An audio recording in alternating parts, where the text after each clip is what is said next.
Hello students.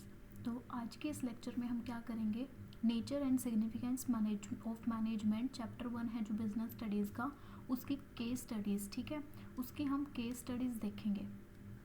तो इससे पहले हमारा एक लेक्चर हो चुका है जिसमें हमने क्या करा है, वन शॉट किया है nature and significance of management का। उसको मैं डिस्क्रिप्शन में डाल दूँगी तो आप वहाँ से देख सकते हैं। तो अगर आप वो लेक्चर नहीं देखेंगे तो आपको केस स्टडी समझ में नहीं आएंगी। तो लेक्चर 1 आप वहाँ से जाके देखें, वन शॉट, एंड डिस्क्रिप्शन में मैं उसका लिंक डाल दूँगी। और ये केस स्टडीज़ रही, यही बहुत इंपॉर्टेंट केस स्टडीज़ हैं जो कि पेपर में आती हैं। ठीक है, तो हम स्टार्ट करते हैं देर ना करते हुए लेक्चर। तो सबसे पहले देखते हैं हम वेरी शॉर्ट क्वेश्चन आंसर्स कि कौन से शॉर्ट क्वेश्चन आंसर्स बनते हैं। तो फर्स्ट क्या है, management is the process of getting things done. तो मैनेजमेंट क्या, मैनेजमेंट वो प्रोसेस है जिससे हम सारी चीज़ें करते हैं। मैनेजमेंट के बिना हम कोई भी चीज़ पॉसिबल नहीं है। तो state the meaning of the term process in the given statement. जो ये प्रोसेस दिया हुआ है, ये वर्ड, तो इसका हमें क्या बताना है, इसका हमें मीनिंग बताना है। तो ये प्रोसेस क्या होता है, process refers to the series of interrelated functions. अब फंक्शंस ऑफ मैनेजमेंट क्या है जो कि हमने पढ़े हैं कि प्लानिंग है, ऑर्गेनाइजिंग है, स्टाफिंग है, डायरेक्टरिंग है, कंट्रोलिंग है, कि कैसे हम प्लान करते हैं चीज़ों को, प्लान करके फिर हम उसको ऑर्गेनाइज करते हैं, फिर हम उसको स्टाफिंग करते हैं, डायरेक्टिंग करते हैं, कंट्रोलिंग करते हैं। तो ये जितने भी क्या ये है फंक्शंस ऑफ मैनेजमेंट। तो management is the process of getting things done. Management क्या, मैनेजमेंट एक वो प्रोसेस है जिससे हम सारी चीज़ें करते हैं। तो प्रोसेस का हमें मतलब बताना, तो प्रोसेस क्या है, ये एक ऐसा प्रोसेस है कि जो प्लानिंग से लेके कंट्रोलिंग तक चलता है। अगर हम एक भी स्टेप बीच में से छोड़ नहीं सकते। तो प्रोसेस का एक इंटर रिलेट फंक्शन है बाय इंडिविजुअल्स और ग्रुप्स, जो कि क्या ये planning, organising, staffing, directing, controlling, ये एक दूसरे से इंटर रिलेट है। अगर हम प्लानिंग नहीं करेंगे किसी भी चीज़ की तो हम उससे पहले ऑर्गेनाइजिंग नहीं कर सकते। तो planning, organising, staffing, directing, controlling, ये क्या एक लाइन वाइज प्रोसेस है। तो सेकंड क्या, what is meant by management. Management क्या होता है, management is the art of getting things done. Management एक वो आर्ट है जिससे हम चीज़ों को करते हैं with the aim of achieving organisational goals effectively and efficiently. तो मैनेजमेंट क्या, मैनेजमेंट एक वो आर्ट है जिससे हम चीज़ों को करते हैं एक गोल रखने के लिए, कि हम उस गोल को क्या करें, उस गोल को अचीव करें इफ़ेक्टिवली एंड एफिशिएंटली। मैंने लेक्चर में बताया था कि इफेक्टिवली और एफिशिएंटली क्या होता है। इफेक्टिवली होता है कि विद इन टाइम, अगर हम कोई भी काम कर रहे हैं वो हम पूरे क्या करें, उसको हम पूरे टाइम पे करें हैं। और इफेक्टिवली क्या होता है, इफेक्टिवली होता है कि उसका ऑप्टिमम यूटिलाइजेशन हो, क्या हो, उसका ऑप्टिमम यूटिलाइज हो, ऑप्टिमम यूटिलाइजेशन हो रिसोर्सेज का, कि जितने भी अगर हम रिसोर्सेज कर रहे हैं वो क्या हो, वो वेस्ट ना हो, उनका ऑप्टिमम यूटिलाइज हो। ठीक है, तो मैनेजमेंट क्या, मैनेजमेंट एक वो आर्ट है जिससे हम चीज़ों को करते हैं ऑर्गेनाइजेशनल गोल्स को अचीव करने के लिए इफेक्टिवली एंड एफिशिएंटली। तो थर्ड हमारा क्वेश्चन क्या है, in order to be successful an organisation must change its goals according to the needs of the environment. अगर हमें कोई भी ऑर्गेनाइजेशन में अगर हमें कोई भी कुछ भी चेंज करना पड़े एनवायरनमेंट के अकॉर्डिंग, तो वो कौन सा फंक्शन होगा, तो management is a dynamic function. Dynamic क्या होता है कि चेंजेस थिंग्स, कि हमें एनवायरनमेंट के अकॉर्डिंग क्या करना पड़ता है, एनवायरनमेंट के अकॉर्डिंग अपने आप को चेंज करना पड़ता है। जितने भी अगर हमें चेंजेस, हमने गोल को सेट किए, अगर कोई भी चेंजेस आए एनवायरनमेंट में, कोई भी सर्कमस्टांसेस आए, तो उसको हमें उसके अकॉर्डिंग चेंज करना पड़ता है। तो ये कौन सा फंक्शन है, management is a dynamic function. Next question क्या है, to meet the objective of the firm. अब ऑब्जेक्टिव, फर्म का ऑब्जेक्टिव अचीव करने के लिए जो ABC LTD है, offer employment to physically challenge person, उन्होंने क्या की, ऑफर की एम्प्लॉयमेंट, जॉब्स क्या थी, जॉब्स दी फिजिकली चैलेंज्ड पर्सनस को। तो ये क्या है, एक हमारा एक सोशल ऑब्जेक्टिव, हमने 3 ऑब्जेक्टिव्स पढ़े थे, ठीक है, social objective, personal objective and organisational objective. तो उनमें से ये कौन सा ऑब्जेक्टिव है, सोशल ऑब्जेक्टिव। फिफ्थ क्वेश्चन क्या है, अ collection of diverse individuals with different skills but working towards fulfilling the common organizational goals। अब देखो, collection of diverse individuals with different skills but working toward fulfilling the common organizational goal। बहुत सारे employees हैं, individuals हैं, वो एक ही organisation की तरफ, एक ही गोल के तरफ क्या कर रहे हैं, अपना सारा काम कर रहे हैं। तो ये कौन सा कैरेक्टरिस्टिक है मैनेजमेंट का, कि मैनेजमेंट एक ग्रुप एक्टिविटी है। ठीक है, अगर हम ग्रुप में काम करेंगे तो हम उसको बहुत अच्छे तरह से क्या करेंगे, अच्छे तरह से उसको हम फुलफिल कर सकते हैं। तो मैनेजमेंट क्या है, मैनेजमेंट एक ग्रुप एक्टिविटी है। नेक्स्ट क्वेश्चन क्या है, is management concern only with doing the right task. अगर हमने क्या पढ़ा था, हमने ये देखा था कि जो मैनेजमेंट है वो दो तरह से, एक तो हम राइट टास्क को करें और एक राइट टाइम पे करें। तो ये क्या है, सिर्फ ये है कि हम एक राइट टास्क को करें, सिर्फ हमने काम कर लिया, नहीं, राइट उसी टास्क को हम उसको विद इन टाइम पे भी करें। तो management concern only with doing the right things, completing activities and achieving goals without taking into consideration the cost benefit. कि बस हमें काम कंप्लीट करना, हमें कॉस्ट का कोई ध्यान नहीं रखना, नो, ठीक है, नो, हमें क्या करना है, हमें दोनों चीज़ों का क्या रखना है, दोनों चीज़ों का हमें ध्यान रखना है कि राइट टाइम, राइट टास्क हो, राइट टाइम पे भी हो, और जो हमने कॉस्ट बेनिफिट रखा था उसके अंदर अंदर हो। तो no, to accomplish organisational goals management must focus on both, ये दोनों पे हो, इफेक्टिवनेस भी और एफिशिएंसी की, टाइम पे भी हो और ऑप्टिमम यूटिलाइजेशन भी हो रिसोर्सेज का, ठीक है। That is completing the task on time with minimum cost and optimum utilisation of resources. जो हमने दो चीज़ें पढ़ी थी कि क्या होगी, एक तो आएगी एफिशिएंसी एंड एक होगी इफेक्टिवनेस। अगर ये दोनों चीज़ें हैं तभी हमारा एक ऑप्टिमम क्या हो रहा है, जो टास्क है हमारा वो बहुत अच्छे से होएगा। अगर इनमें से कोई भी किसी भी चीज़ की क्या होएगी, कोई भी चीज़ अगर इन दोनों में से नहीं होएगी तो वो हमारा क्या होएगा, नहीं होगा कंप्लीट। तो नेक्स्ट क्वेश्चन क्या, management is considered to a 3 tiered machinery. Management का एक 3 टायर मशीनरी है, क्यों, क्योंकि ये टॉप पे भी होती है, मिडल पे भी होती है एंड लोअर लेवल पे भी होती है। तो management is considered to be a 3 tiered machinery as there are 3 levels of management. 3 level होते हैं हमारे पास, एक होता है टॉप, फिर होता है मिडल और फिर होता है लोअर। तो टॉप पे भी चाहिए, मिडल पे भी चाहिए एंड लोअर पे भी चाहिए मैनेजमेंट। तो मैनेजमेंट एक 3 टायर मशीनरी है कि ऑल लेवल्स ऑफ मैनेजमेंट पे हमें चाहिए होती है, टॉप पे भी, मिडल पे भी, लोअर पे भी। How does coordination integrate group efforts, state briefly. तो जो कोऑर्डिनेशन है, कोऑर्डिनेशन क्या होता है, एक ग्रुप एफर्ट, एक क्लास में भी अगर हमें क्या चाहिए, हमें कोऑर्डिनेशन चाहिए, एक यूनिटी चाहिए होती है। तो इसको बताना है हमें कि जो कोऑर्डिनेशन है वो कैसे इंटीग्रेट करता है ग्रुप एफर्ट्स को।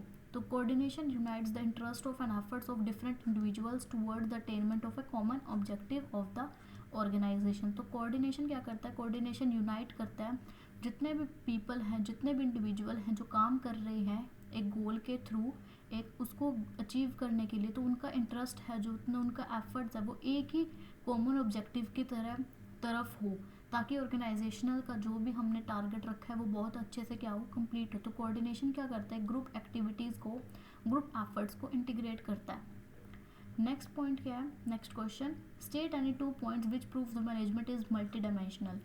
मैं हमें कोई से 2 पॉइंट्स बताने हैं कि मैनेजमेंट क्या मल्टी डायमेंशनल है। ये हमने फंक्शन में पढ़ा था, ठीक है, कि मैनेजमेंट इज़ मल्टी डायमेंशनल है। क्यों, क्योंकि उसमें हमें वर्क चाहिए, अगर हमें काम हमारे पास है तो काम करने के लिए हमारे पास लोग भी चाहिए होंगे, तो उसके लिए पीपल भी चाहिए, लोग भी चाहिए।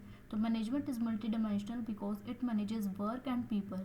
काम है तो ही तो लोग करेंगे, अगर काम नहीं होगा तो क्या करेंगे वो।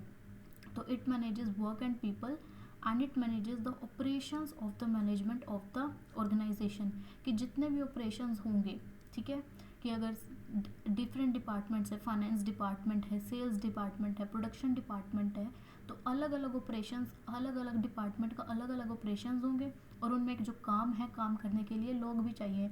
तो मैनेजमेंट क्या एक मल्टी डायमेंशनल है, ठीक है। तो ये थे हमारे जो कितने हैं 9 वेरी शॉर्ट क्वेश्चंस जो कि 1 मार्क्स पे बनते हैं। तो केस स्टडीज़ क्या है इसकी। क्वेश्चन फर्स्ट है, Ashutosh Goenka was working in x LTD. एक आशुतोष गोयनका है, वो काम कर रहा है एक्स एलटीडी में, कंपनी है मैन्युफैक्चरिंग एयर प्योरीफायर, जो कि क्या मैन्युफैक्चर कर रही है, air purifiers. He found that profits had started declining. उसने क्या देखा, उसने ये देखा कि जो उसकी कंपनी के प्रॉफिट्स हैं वो गिरने लग गए, डिक्लाइन होने लग गए पिछले 6 मंथ से। Profit has an implication for the survival of the firm. हमने 3 चीज़ें पढ़ी थी कि कोई भी फर्म कब सर्वाइव कर सकती है, या तो वो प्रॉफिट, उसके प्रॉफिट हों, ठीक है, सर्वाइव, ठीक है, प्रॉफिट होना चाहिए, सर्वाइवल होना चाहिए और उसकी ग्रोथ भी हो, ठीक है। तो प्रॉफिट, सर्वाइवल एंड ग्रोथ, कोई भी ऑर्गेनाइजेशन को सर्वाइव करने के लिए उसके पास 3 चीज़ें ज़रूर होनी चाहिए, उसके प्रॉफिट्स भी होने चाहिए, वो मार्केट में सर्वाइव भी करनी चाहिए एंड उसकी ग्रोथ भी होनी चाहिए। तो profit has an implication for the survival of the firm. Profit क्या है, एक बिजनेस को एक मार्केट में रहने के लिए सर्वाइवल बहुत ज़रूरी है। और सर्वाइव कब करेगी कोई भी फर्म, जब उसके प्रॉफिट्स हो रहे होंगे। और अगर उसके कोई भी प्रॉफिट नहीं हो रहा होगा तो वो क्या हो जाएगी, वो कोई भी कंपनी है या फिर कोई भी फर्म है वो बंद हो जाएगी। So he analyse the business environment to find out the reasons for this decline. तो उसने क्या करना है, वो बिजनेस एनवायरनमेंट को देख रहा है कि क्यों उसकी जो जितने भी प्रॉफिट्स हैं वो गिर रहे हैं, वो डिक्लाइन हो रहे हैं।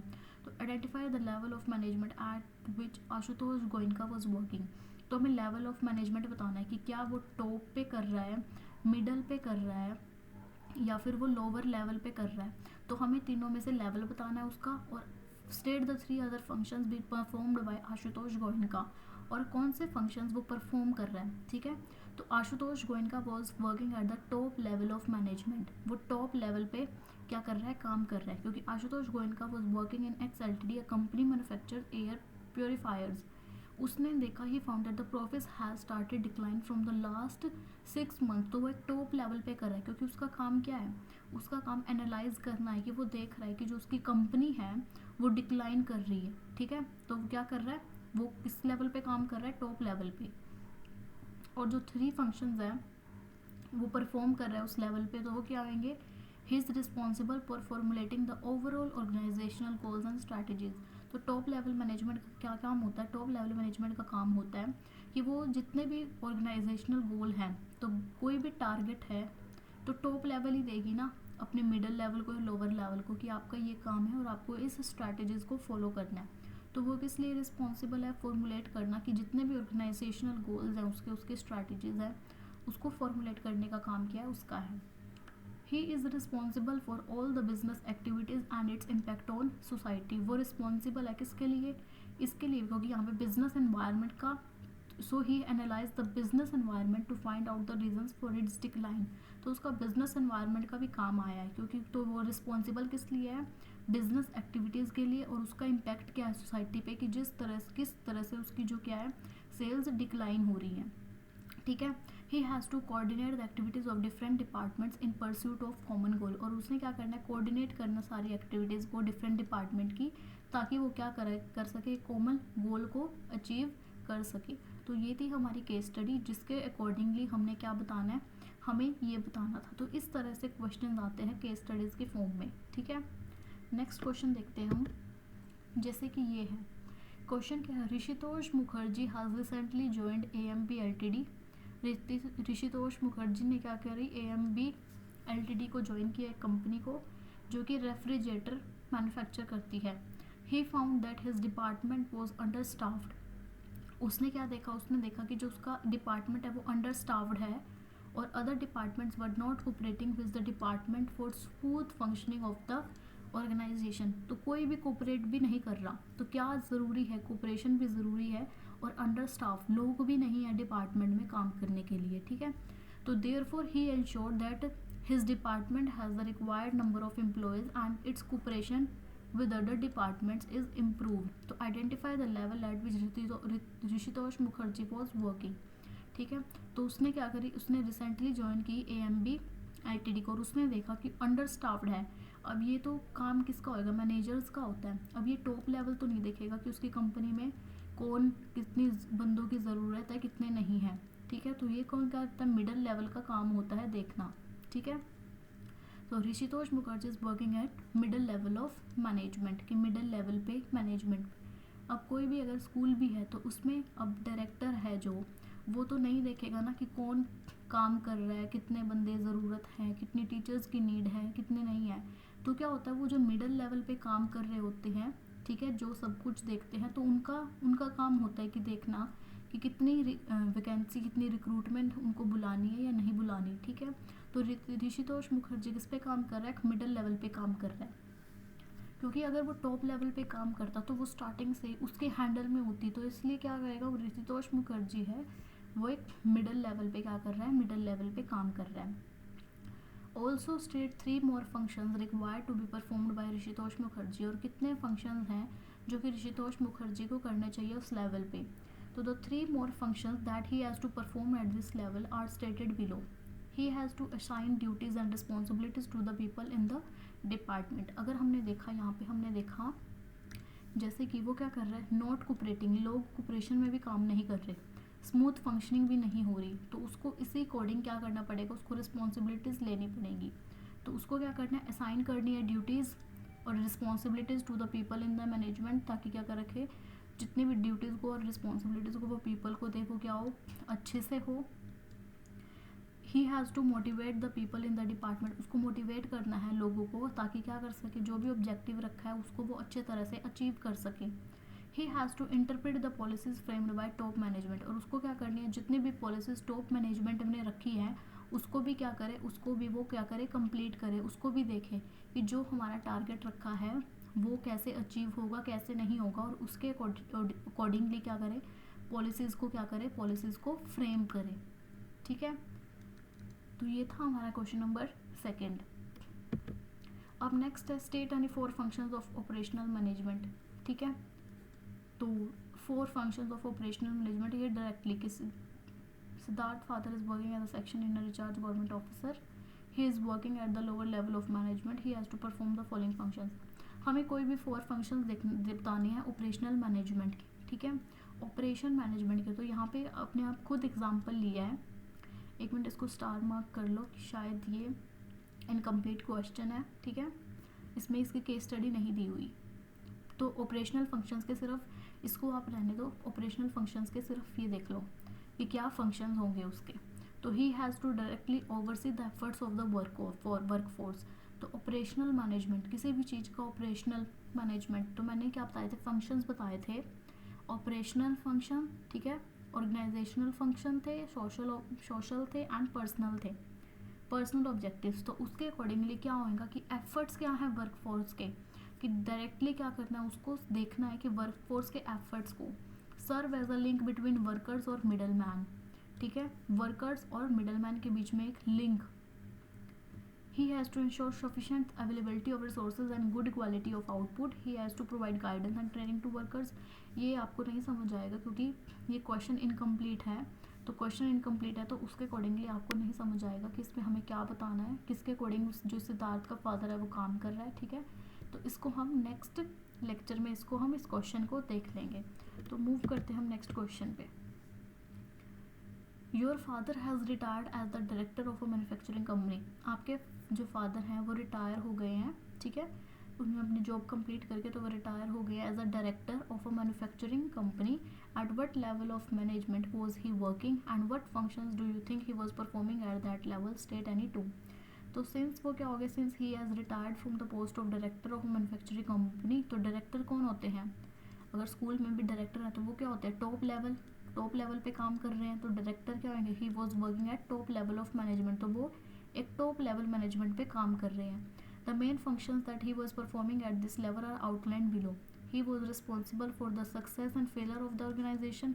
तो वो ही सब कुछ रिस्पॉन्सिबल होंगे कि उसकी जो फर्म की है वो सक्सेस हो रही है या फेल कर रही है। ठीक है, ही was responsible for all the business activities and impact on the society. वही रिस्पॉन्सिबल होंगे जितनी भी बिजनेस एक्टिविटीज़ वो कर रहे हैं और उसका इम्पैक्ट क्या पड़ रहा है सोसाइटी पे। And he has to coordinate the activities of different department in pursuit of common goals. और उसी को ही क्या करना है, एक कोऑर्डिनेशन लेके आनी है एक्टिविटीज़ की कि डिफरेंट डिपार्टमेंट्स में, ताकि एक कॉमन गोल क्या हो, अचीव हो।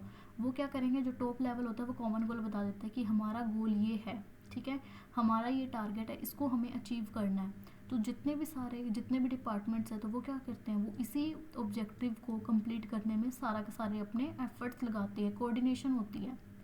ठीक है, क्या होती है, कोऑर्डिनेशन। तो कोऑर्डिनेशन क्या होगी, coordination the activities of different departments के, जितने भी डिफरेंट डिपार्टमेंट्स हैं वो एक कॉमन गोल की तरफ अपना क्या करेंगे, कोऑर्डिनेट करेंगे, कोऑर्डिनेशन होगी। ठीक है, नेक्स्ट क्वेश्चन क्या है हमारा, web of garments LTD's target is to produce 10,000 shirt per month at a cost of 150 per shirt. The production manager could achieve this target at the cost of 160 per shirt. Do you think the production manager is effective? Give answers, give reasons for your answer. तो कोई भी web of garment, कोई भी garment एक LTD या कोई भी shop है, उसका टारगेट है कि उसने 10,000 शर्ट्स क्या करनी है पर मंथ अचीव करना है, ठीक है। 10,000 शर्ट्स बनानी है उसने और 150 पर शर्ट कॉस्ट होनी चाहिए। तो the production manager could achieve this target at the cost of ₹160 पर शर्ट। तो वो क्या कर रहा है, ए 150 पर शर्ट का टारगेट था लेकिन वो 160 पर शर्ट का टारगेट रख रहे हैं। तो do you think the production management is effective? ठीक है, हम इफेक्टिव सिर्फ हमें क्या बताना है, इफेक्टिव बताना है, हमें एफिशिएंट नहीं बताना इस क्वेश्चन में। तो इस क्वेश्चन को स्टार मार्क कर लो, ये बहुत इंपॉर्टेंट है। बच्चे कंफ्यूज हो जाते हैं कि 150 शर्ट है लेकिन वो 160 है, 10 रुपये ज़्यादा लग रहे हैं, तो इसलिए 10 रुपये अगर ज़्यादा लग रहे हैं तो ये तो है ही नहीं। नो, सिर्फ हमें क्या बताना है, do you think the production management is effective? Effective क्या था, इफेक्टिव था कि काम टाइम पे हो रहा है। इसमें हमें सिर्फ ये बताना है कि काम तो टाइम पे हो रहा है, लेकिन इसमें हमें एफिशिएंसी नहीं बतानी, इसमें हमें एफिशिएंसी नहीं पूछी हुई। एफिशिएंसी क्या होता है, ऑप्टिमम यूटिलाइज, ठीक है, ऑप्टिमम यूटिलाइजेशन। तो यहाँ पे इफेक्टिव तो है, टाइम पे तो काम हो रहा है, लेकिन एफिशिएंसी नहीं है, जो हमने कॉस्ट टारगेट रखा था वो कंप्लीट नहीं हो रहा।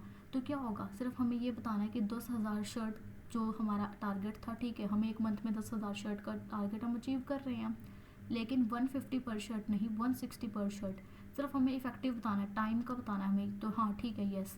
तो the production management of web garments LTD is effective as he could achieve the target of to produce 10,000 shirts in a month. हमें सिर्फ 10,000 शर्ट्स का था कि एक मंथ में वो बनानी है और वही यहाँ पे अचीव हो रही है। तो अच्छे से क्वेश्चन पढ़ना है कि इफेक्टिव हो रहा है या नहीं हो रही, हमें यहाँ पे एफिशिएंसी का नहीं पूछा हुआ। तो बच्चे क्या करते हैं, सिर्फ 150 और 160 है, नो, तो नो आंसर लिख देंगे, नो, ये हमारा गलत हो जाएगा। हमें पढ़ना है कि do you think the production manager is effective, क्या वो इफेक्टिव है, तो ये देखना है हमने कि इफेक्टिव है, तभी हम क्या करेंगे, तभी हम आंसर को देखेंगे। तो सिर्फ इसमें हमें इफेक्टिव पूछा होता तो टाइम पे हो रहा है तो ठीक है, यस, जो भी हमने टारगेट रखा था 10,000 शर्ट्स का वो हमारा अचीव हो रहा है। अब हम नेक्स्ट देखते हैं। Arundhati has been promoted to the post of marketing division head of a soft drink company. Arundhati को क्या कर दिया, प्रमोट कर दिया post of marketing division head soft drink company का। तो identify the level of management at which she will working henceforth, state any 4 functions that she will have to perform at this level. तो अरुंधति को क्या करता है, अरुंधति की promotion हो गई एक मार्केटिंग डिवीजन पे। तो मार्केटिंग डिवीजन, जब मैंने लेवल्स ऑफ मैनेजमेंट बताए थे आपको, उसमें मैंने ये भी बताया था कि कौन कौन से लेवल पे कौन कौन काम करता है। जैसे टॉप पे मैंने आपको बताया था, मिडिल पे बताया था, लोअर पे बताया था, ठीक है। तो अगर आपने वो नहीं देखी होगी वन शॉट तो आपको यहाँ पे समझ नहीं आएगा। तो वन शॉट का लिंक मैंने डिस्क्रिप्शन में दिया हुआ है, आप वहाँ से जाके आप देख सकते हैं। तो प्रमोट किया मार्केटिंग डिवीजन पे, तो अरुंधति क्या एक मिडल लेवल पे काम कर रही है, क्योंकि मिडल लेवल पे कौन करता है, मार्केटिंग मैनेजर काम करता है। तो द 4 फंक्शंस क्या हैं उसके, जो उसको इस लेवल पे परफॉर्म करने चाहिए। तो she has to ensure that her department has to necessary staff. तो उसका क्या होएगा, सबसे पहले उसको ये देखना है कि जो उसका डिपार्टमेंट है मार्केटिंग का, उसमें पूरा का पूरा नेसेसरी स्टाफ तो चाहिए उसके लिए, वो है या नहीं है। फिर she has to assign duties and responsibilities to the people in her department. तो फिर क्या होएगा, उसका नेक्स्ट टारगेट किया, उनको क्या दे, वो काम दे, ड्यूटीज़ दे, रिस्पॉन्सिबिलिटीज़ दे लोगों को उसके डिपार्टमेंट में। उसको क्या करे, फिर उनको मोटिवेट करे। She has to motivate people in her department to achieve the desired objective. अपने डिपार्टमेंट में लोगों को काम दे ताकि क्या कर सके, वो उनका जो ऑब्जेक्टिव है उसको अचीव कर सके। She has to cooperate with other departments. उसको कोऑपरेट भी करना होगा दूसरे डिपार्टमेंट्स के साथ, ताकि क्या हो, एक स्मूथ फंक्शनिंग हो ऑर्गेनाइजेशन की, ठीक है। तो ये था हमारा क्वेश्चन। तो ये थी हमारी केस स्टडीज़, ठीक है। तो हमने क्या पढ़ा, हमने एक तो पढ़े वेरी शॉर्ट क्वेश्चंस जो कि बहुत इम्पोर्टेंट हैं 1 मार्क के लिए। उसके बाद अगर हमने पढ़े हैं केस स्टडीज़ में हमने देखी कि टॉप लेवल पे अगर कोई काम कर रहा है, क्या कर रहा है कोई, मिडल पे अगर काम कर रहा है, लोअर पे काम कर रहा है, तो उनके क्या होते हैं, उनके फंक्शंस क्या होते हैं। तो टॉप पे, मिडल पे, लोअर पे अगर कोई काम कर रहा है तो उनके फंक्शंस, ठीक है। और फिर हमने क्या देखा, तो ज़्यादातर मेनली क्या होता है कि टॉप पे अगर काम कर रहे हैं तो उसके फंक्शंस क्या होंगे, मिडल पे काम कर रहे हैं, लोअर पे काम कर रहे हैं। एक हमने देखा इफेक्टिव एंड एफिशिएंसी। तो इफेक्टिव का मैंने वन शॉट में आपको मैंने एक बताया था एक ट्रिक कि इफेक्टिव टी आ रहा है इसमें, तो टी आ रहा तो क्या है ये टाइम पे, ठीक है। ये होगा इसमें कि विद इन टाइम काम हो रहा है नहीं हो रहा। एफिशिएंसी पे क्या होगा, एफिशिएंसी पे होगा कि ऑप्टिमम यूटिलाइजेशन हो रही है या नहीं हो रही, ऑप्टिमम यूटिलाइजेशन ऑफ रिसोर्सेज, कि ऑप्टिमम यूटिलाइजेशन हो रहा है या नहीं हो रहा रिसोर्सेज का। तो इस ट्रिक से आप क्या कर सकते हो, याद कर सकते हो कि टी आ रहा है तो मतलब क्या है टाइम वाला है, और एफिशिएंसी पे इसमें क्या आएगा ऑप्टिमम यूटिलाइजेशन ऑफ रिसोर्सेज, ठीक है। तो ये क्वेश्चंस थे केस स्टडीज़, जो भी केस स्टडीज़ आती हैं पेपर में वो इसी के अकॉर्डिंग आती हैं। ये मैंने मोस्ट इम्पॉर्टेंट जो हैं कि जिसमें आपको सारी केस स्टडीज़ आपकी कवर हो जाएंगी, तो मैंने आपको तो वही लेके आई हूँ। तो कोई भी डाउट हो, कोई भी क्वेश्चन जो हमारा एक रहता है हम उसको नेक्स्ट क्लास में कवर कर लेंगे, ठीक है। कोई भी डाउट हो, कोई भी क्वेरीज हो, आप मुझे कमेंट सेक्शन में पूछ सकते हैं। एंड वन शॉट जो हमारा चैप्टर का वन शॉट है उसका लिंक मैं डिस्क्रिप्शन में डाल दूँगी, आप सबसे पहले वहाँ पे जाके वन शॉट की वीडियो देख सकते हैं। फिर उसके बाद क्वेश्चंस करें, केस स्टडीज़ करें। अगर आप सीधा केस स्टडीज़ करोगे तो आपको बिल्कुल भी समझ नहीं आएंगी। तो वन शॉट करें, देन उसके बाद केस स्टडीज़ करें। अब नेक्स्ट लेक्चर में हम क्या करेंगे, सेकेंड चैप्टर, ठीक है, जो कि है प्रिंसिपल्स ऑफ मैनेजमेंट। कोई भी क्वेरीज हो, कोई भी डाउट हो, आप मुझे कमेंट सेक्शन में पूछ सकते हैं। लाइक करें, अपने फ्रेंड्स को भी शेयर करें एंड सब्सक्राइब करना ना भूलें ऐसे ही डेली वीडियोज़ के लिए। Thank you.